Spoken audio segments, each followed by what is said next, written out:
Yo, what's good YouTube? Zamcrow here, aka Scoot, back with the Pokemon Battle Federation, and we've got our Season 9, Week number 2 battle versus Curtis and the Wisbech Town Weezings. So, Curtis and I always have a fun match. We play him in the PBF, we've played him in the NNBL, and yeah, he definitely always has Snorlax, that's a given. But yeah, he always brings some sort of unorthodox squad versus me, some kind of set to catch me off guard. And this matchup, he has Victini, Rotom Wash, Buzzwole, Snorlax, Kyurem, Togekiss, Dugtrio, Mega Aggron, and the Drapion, Dusclops, and the Leavanny, as you can see on screen. And his Z-move users being Kyurem and Dugtrio. And we have Tapu Koko, Kyurem Black, Mega Heracross, Nidoqueen, Ferrothorn, Swampert, Mesprit, Mismagius, Silvally, Alomomola, and Entei, where our Z-move users are Tapu Koko and Mismagius. So yeah, looks to be a pretty fun squad. He's got some threats and some ways to break down my defenses, and I've got some threats and ways to break down his defenses, and we have some pretty potent offensive threats. He has Dugtrio, which is pretty threatening to my squad because he can trap things like Tapu Koko with a Choice Scarf Dugtrio and eliminate me from the match. He can trap Nidoqueen and eliminate me from the match. If I'm weakened enough with Kyurem, he can trap me and eliminate me from the match. Entei is something he could trap and knock out if I wasn't locked into extreme speed or something, and that's something that was considered during prep. And I come up with a squad where I have Tapu Koko, Kyurem Black, Mega Heracross, Nidoqueen, Mismagius, and the Alomomola, where I'm actually not going to allow him to trap my Koko or my Nidoqueen. I have a Shed Shell on both of them, and that prevents me from being trapped, if you didn't know. And then Kyurem Black, I have a naive nature, so that my defense hasn't been lowered, and I can actually take an Earthquake from Dugtrio after Stealth Rocks pretty comfortably.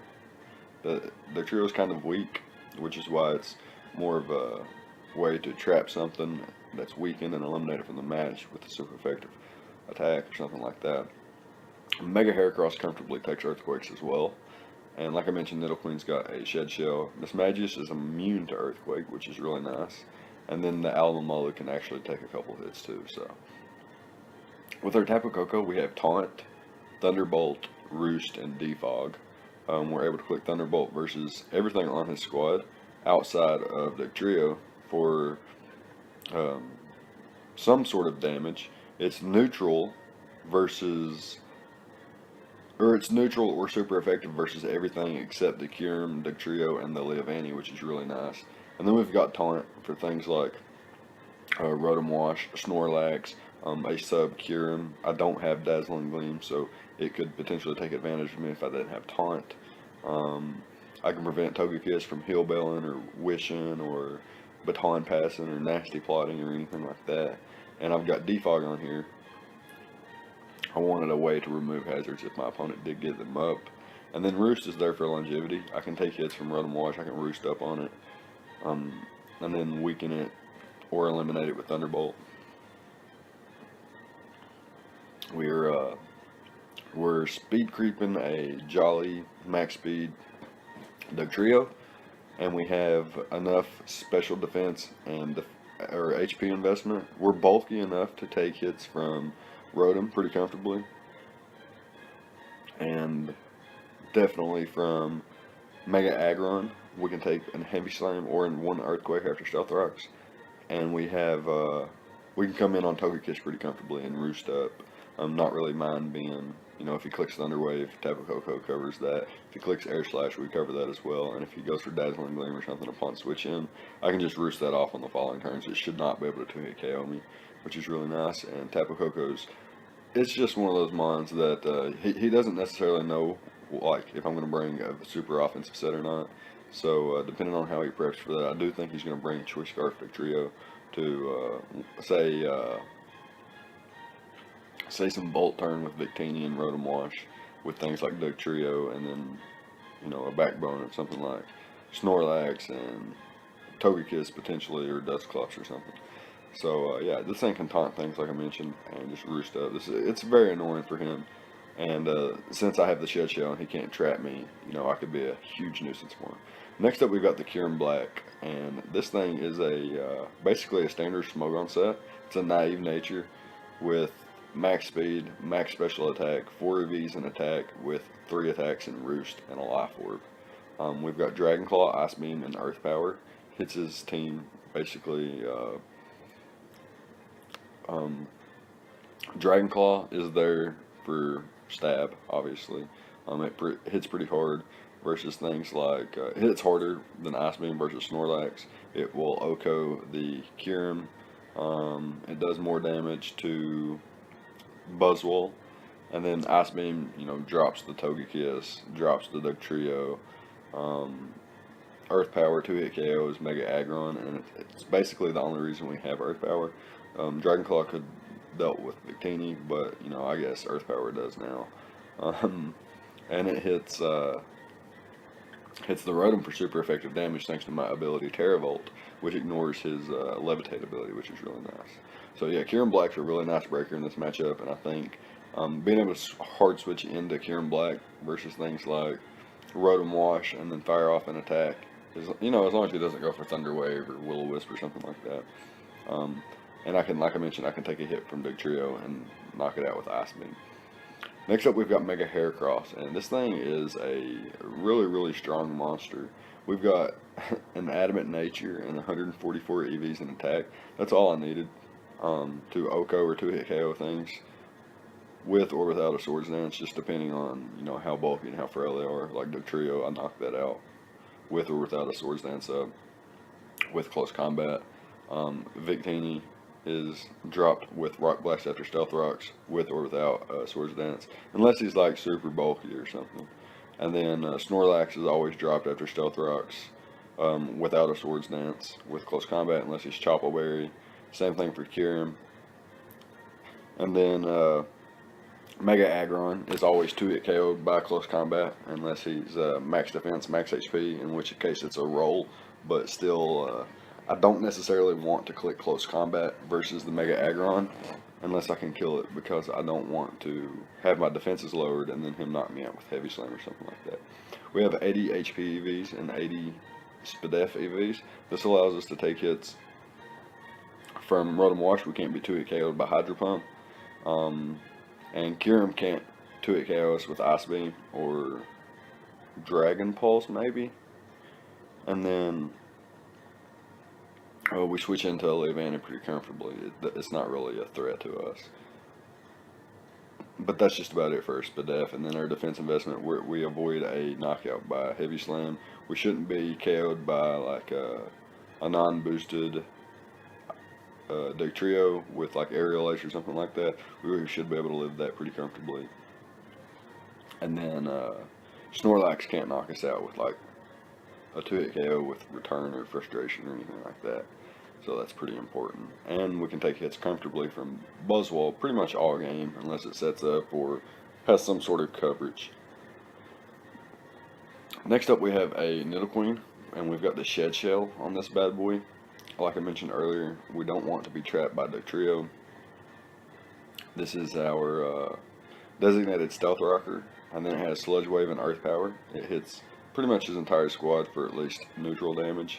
And then we've got the Taunt there, which can prevent things like Dusclops from being annoying, can prevent Rocks from Mega Aggron, can prevent any kind of shenanigans from Kyurem or Togekiss if it's a must stay in versus Kyurem or something like that, prevent it from subbing up and being very, very annoying. We have a pretty complex EV spread here on the Nidoqueen. We have 184 EVs in HP, 16 in defense, 24 in special attack, 88 in a boosting nature in SPDF, and then 196 EVs in speed, which allows us to speed creep like a non-invested Victini. Perhaps he wanted to go Trick Room or something, just in case. I wanted, if he was like the slow Victini, I always wanted to be faster than that thing. And if he's no speed Togekiss, I should outspeed it as well. So that's pretty nice. I can bop them with the sludge wave. Like if Rotom's any sort of bulky, I should outspeed it too. It shouldn't be running this much speed as well as enough bulk to take on my squad. Next up we have Mismagius, which is our not really a response to anything specifically, but it's got a really nice speed tier versus my opponent. I can outpace a Jolly max speed Victini and still have, you know, quite a bit of bulk investment to where I can avoid a knockout from like Rotom Wash's Hydro Pump 2-hit KOs. It does not 2-hit KO me. Snorlax does not knock me out with like Pursuit. If I stay in, it shouldn't knock me out with Crunch unless it's a boosting item.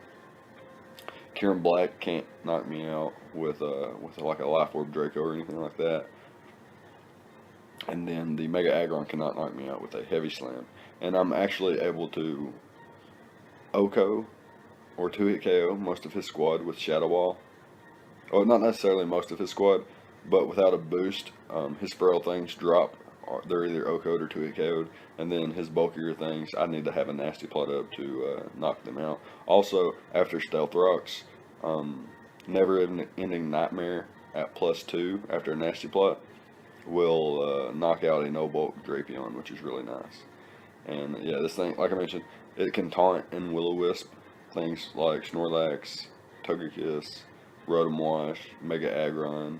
I can burn the Drapion, and if it goes for Pursuit, it's going to bounce off at that point.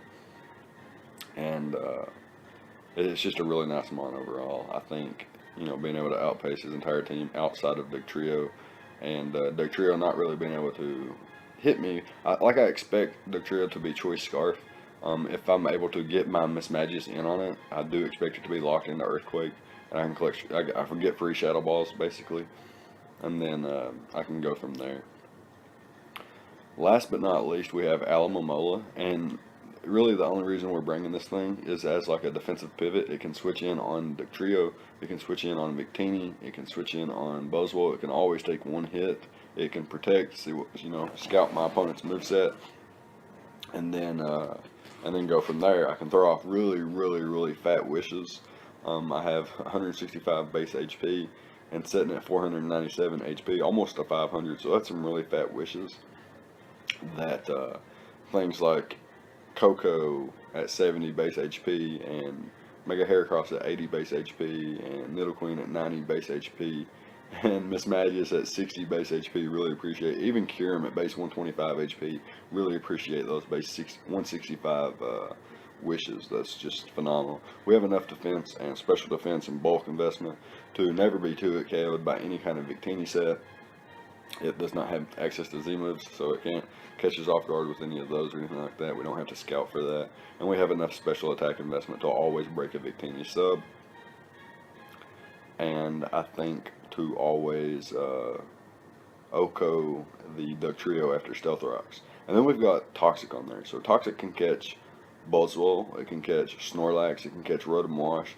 Kyurem upon switch in would be really nice because Kyurem could take advantage of my Alomomola. So being able to catch things like that with a Toxic, even the Dusclops or the Togekiss, catching it with a Toxic could be so healthy for the rest of my squad. They would really appreciate that. And I think having Shed Shell on 2 different Pokemon is really going to catch my opponent off guard. I don't think he will expect me to have 2 Shed Shell users. It was kind of necessary though, and with this squad, 2 Shed Shell users, a Levitate user, Mega Heracross and Kieran Black being able to eat Earthquakes pretty comfortably. Dugtrio should not be a problem. And I don't necessarily think he's going to be a Z-move user. If he brings a Z-move user, I think he's going to bring Kyurem. I think Dugtrio works best as a Scarfer in this matchup. However, he does have to be aware of my own potentially Choice Scarf Tapu Koko, which could U-turn around on his squad until the Dugtrio is gone. And once Dugtrio is gone, I could spam Thunderbolt in the late game, and a Choice Scarf Tapu Koko with Thunderbolt would outpace all of his potential Choice Scarfers and could cause him problems too. So that's something he needs to think about. Although it seems unlikely because he does have some, you know, things like Snorlax and Kyurem that could effectively take on Scarf Koko. pretty comfortably. That being said, I believe we can hop into the replay and see how this battle goes. Alright, so here we are with the replay. My opponent chooses to bring the Snorlax, the Trio, Rotom Wash, Buzzwole, Victini, and the Mega Aggron. So, no Drapion, no Togekiss. That's really nice to see. He didn't bring the Kyurem, which is super, super nice to see. That thing's a threat. Obviously, the Snorlax was coming. That's Curtis's favorite Pokemon. And, yeah, so pretty much outside of Togekiss not being on the squad and maybe him bringing Drapion, this is pretty much what I expected. I can understand him not bringing Drapion, though. He does have other ways to deal with his Magius. And then Togekiss was one of those mons that was kind of iffy as well. But yeah, definitely expected. These six were definitely six of the most likely Pokemon to come. So I felt pretty comfortable facing these guys. And his only two potential Stealth Rockers are Mega Aggron and Dugtrio. And like I mentioned, I expect Dugtrio to be Choice Scarf. So he might opt to run Choice Scarf for Stealth Rocks, but I do expect him to be Choice, or not Choice Scarf, Mega Aggron. But I do expect him to have Stealth Rocks on Mega Aggron instead of the Dugtrio. Anyways, looking at potential leads, he could definitely lead with one of his Rockers in Dugtrio and Mega Aggron. He could also lead with like a Choice Scarf Victini and U-turn out. Or he could lead with the Rotom Wash and scout what I want to lead with. Live any one hit of my squad and then just Volt Switch out accordingly. Or Hard Switch depending. So, all that being said, I felt like, Tapu Koko with Taunt and Thunderbolt and the Shed Shell, I don't mind to lead with it. So that's what I'm going to do. I'm going to lead off with Tapu Koko here as he leads off with his Rotom Wash. Now, there's a couple different things he could do here. He could go for Volt Switch. He could go for Hydro Pump. He could throw off a Will-O-Wisp even. I don't necessarily know what he would do, but it's most likely that he would just get a slow Volt Turn out into his Dugtrio to trap me. So what I'm just going to do here is click. I don't see him going hard into Dugtrio because I could click U-Turn, I could click Dazzling Gleam.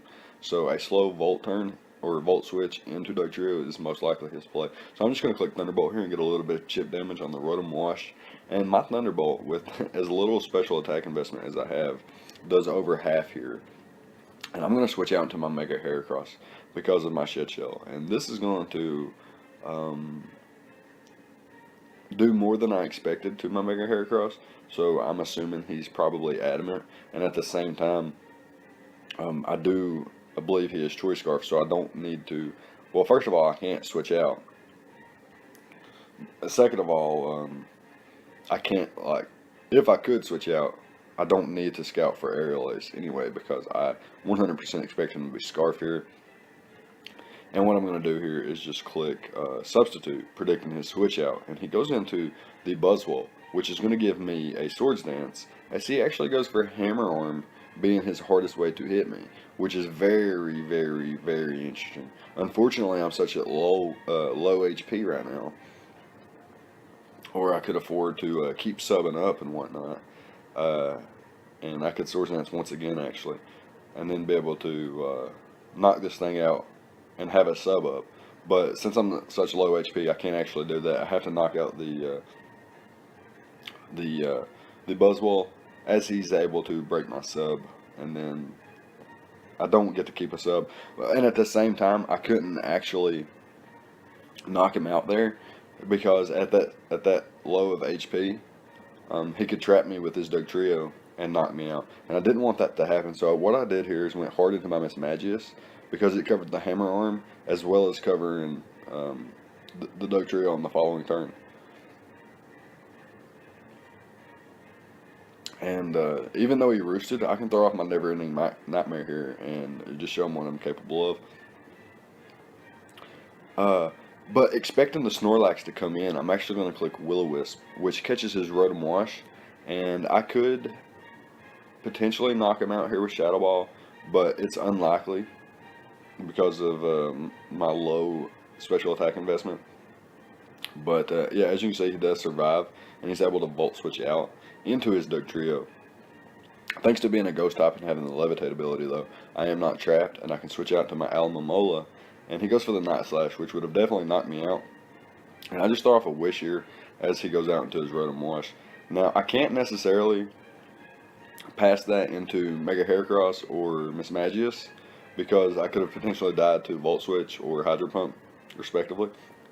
So I go into my Coco. I'm able to net a knockout here as his Rotom Wash stays in. I'm able to drop it with the Thunderbolt here.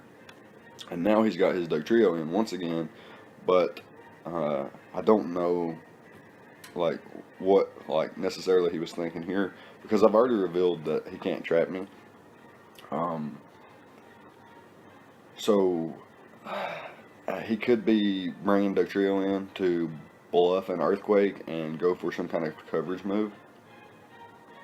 He could straight up just click Earthquake here, predicting me to stay in this time around. He knows I'm not Sugar Berry though. He definitely knows that I am Shed Shell, because I did switch out earlier versus the Dugtrio. So I'm not exactly sure what he's going to do here. So yeah, predicting anything other than an Earthquake, I don't really see him going for Night Slash either. It doesn't cover any kind of other play.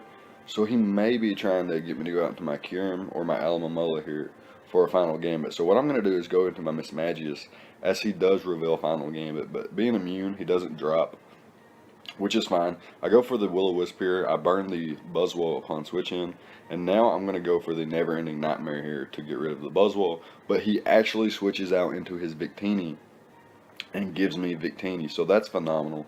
He brings back in his Dugtrio, and I'm really confused at this point and thought he might have Pursuit. So I could stay in and click Shadow Ball, but I know he's Scarf, so on the off chance he doesn't have Pursuit, I'm going to switch out to my Alomomola, as he's going to reveal Final Gambit once again. So nice play there, but only does half to my Alomomola thanks to my HP stat.